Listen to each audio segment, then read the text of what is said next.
ସ୍ୱର ଦିଅ ସରସ୍ୱତୀ ଜୀବନ ମୋ ହୋଇବ ସାର୍ଥକ। ଆସିଅଛି ଶୂନ୍ୟ ହୋଇ ଯିବି ପୁଣି ଶୂନ୍ୟ ହୋଇ ଖାଲି ରହିଯିବ ଜୀବନର ସ୍ମୃତି। ସ୍ୱର ଦିଅ ସରସ୍ୱତୀ ଜୀବନ ମୋ ହୋଇବ ସାର୍ଥକ।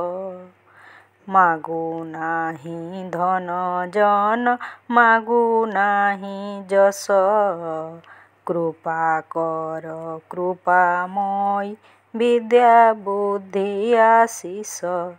ସ୍ୱର ଦିଅ ସରସ୍ୱତୀ ଜୀବନ ମୋ ହୋଇବ ସାର୍ଥକ। ମୂର୍ଖ ଯେ ପଣ୍ଡିତ ହୁଏ ତୁମ ଦୟା ଥିଲେ ଜୀବନଟା ବଞ୍ଚିପାରେ ସୁବୁଦ୍ଧି ଥିଲେ। ସ୍ୱର ଦିଅ ସରସ୍ୱତୀ ଜୀବନ ମୋ ହୋଇବ ସାର୍ଥକ।